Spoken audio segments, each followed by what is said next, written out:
हरिओम। आइए मित्रों, आज आपको एक महाभारत समय का प्रसंग सुनाते हैं। एक बार भगवान कृष्ण और अर्जुन किसी जंगल से गुजर रहे थे। चलते चलते काफी समय बीत गया और अब सूर्यास्त होने लगा। अंधेरे में आगे बढ़ना संभव नहीं था, तो भगवान कृष्ण बोले कि अर्जुन, ऐसा करते हैं कि आज रात्रि को यहीं विश्राम करते हैं और सुबह होते ही हम अपने गंतव्य की ओर चलेंगे। अर्जुन बोले कि इस घने जंगल में हमें खतरा हो सकता है, तो यहाँ विश्राम करना उचित नहीं लग रहा है। हमें जगकर ही रात बितानी होगी। तो भगवान कृष्ण ने कहा कि अच्छा, ऐसा करते हैं कि पहले मैं सोता हूँ, तब तक तुम पहरा देते रहो और फिर जैसे ही तुम्हें नींद आए तुम मुझे जगा देना, तब मैं पहरा दूंगा और तुम सो जाना। अर्जुन तैयार हो गए। कुछ ही पलों में भगवान कृष्ण को नींद आने लगी और उस वक्त अर्जुन को एक भयानक आकृति अपनी ओर आती हुई दिखी, जो कोई राक्षस था। राक्षस उन्हें देखते ही जोर से चीखा, तो अर्जुन बुरी तरह से डर गया। इस घटना का एक विचित्र असर हुआ। भय के कारण अर्जुन का आकार छोटा हो गया और राक्षस विशाल हो गया। जितनी बार राक्षस चीखे, उतनी बार अर्जुन भय से कांप उठे और अर्जुन सिकुड़ते जाए और राक्षस जो है वो बड़ा होता जाए। राक्षस धीरे धीरे अर्जुन की ओर बढ़ने लगा। अर्जुन पहले से ही भयभीत था और उस विशालकाय राक्षस को अपनी ओर आते हुए देखकर वो जोर से चीख पड़े, कृष्णा कृष्णा, और उनके चीखते ही वो वहीं मूर्छित होके गिर पड़े। अर्जुन की आवाज सुनकर भगवान जग गए।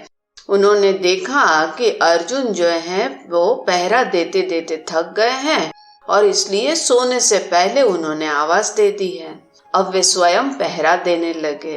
कुछ देर बाद वही राक्षस उनके सामने आया और जोर से चीखा, लेकिन वे जरा भी घबराए नहीं और बोले, बताओ तुम इस तरह क्यों चीख रहे हो, क्या चाहिए तुम्हें? इस बार भी कुछ विचित्र घटा। भगवान कृष्ण के साहस के कारण उनका आकार कुछ बढ़ गया और राक्षस का आकार घट गया। राक्षस को पहली बार कोई ऐसा मिला कि जो उनसे भयभीत नहीं हुआ और घबराहट में वो पुनः भगवान कृष्ण पे जोर से चीखा। इस बार भगवान भी नहीं डरे और उनके ऊपर वो चिल्लाए, तो फिर उनका आकार और भी बड़ा हो गया और राक्षस का आकार पहले से भी छोटा हो गया। एक आखिरी प्रयास में राक्षस पूरी ताकत से चीखा, तो भगवान मुस्कुरा उठे और फिर से बोले, बताओ तो क्या चाहिए तुम्हें? फिर क्या था, राक्षस सिकुड़कर बिल्कुल छोटा हो गया और कृष्ण ने उन्हें हथेली में लेकर अपने अंग वस्त्र में बांध लिया और अपने कमर में खोस के रख लिया। कुछ ही देर में सुबह हुई। भगवान कृष्ण ने अर्जुन को जगाया और आगे बढ़ने के लिए कहा। वे धीरे धीरे आगे बढ़ने लगे। तभी अर्जुन ने उत्तेजित होकर कहा, पता है कल रात में क्या हुआ था? एक भयानक राक्षस हमें मारने आया था। भगवान ने उसे टोकते हुए कहा, रुको, और अपने अंग वस्त्र में बंधा हुआ राक्षस निकाला और अर्जुन को दिखाते हुए कहा, कहीं तुम इसकी बात तो नहीं कर रहे हो? अर्जुन बोला, हाँ यही है, लेकिन कल जब मैंने इसे देखा था तो ये बहुत बड़ा था, ये इतना छोटा कैसे हो गया? वो बड़े आश्चर्यचकित होते हुए बोला। कृष्ण बोले कि जब जीवन में तुम किसी ऐसी चीज से बचने की कोशिश करते हो जिसका तुम्हें सामना करना चाहिए, तो वो तुमसे बड़ी हो जाती है और तुम पर हावी होने लगती है।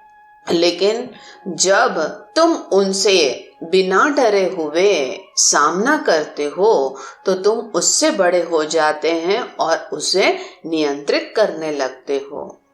दोस्तों, ये राक्षस दरअसल कोई और नहीं है, लेकिन हमारे जीवन में आने वाली अनेकों विपरीत परिस्थितियां, अनेकों समस्याएं, अनेकों चुनौतियां हैं। अगर हम उसे अवॉइड करते हैं या उससे भयभीत होते हैं तो समस्याएं और बड़ी हो जाती हैं और हम पर हावी होने लगती हैं और अंततः वे हमें नियंत्रित करने लगती हैं। लेकिन यदि हम इनका साहस और निर्भीकता से सामना करते हैं तो वो स्वयं ही धीमे धीमे कमजोर पड़ने लगती है और हमारे काबू में आ जाती है। इसलिए जब कभी भी जीवन में कोई समस्या आए तो उससे बचने की कोशिश न करें, लेकिन बगैर भयभीत हुए उसका सामना करें। ऐसा करने से वे समस्याएं इतनी छोटी हो जाएगी कि आप आराम से उन पर नियंत्रण कर लेंगे और हमेशा हमेशा के लिए भय से मुक्त हो जाएंगे। हरि ओम।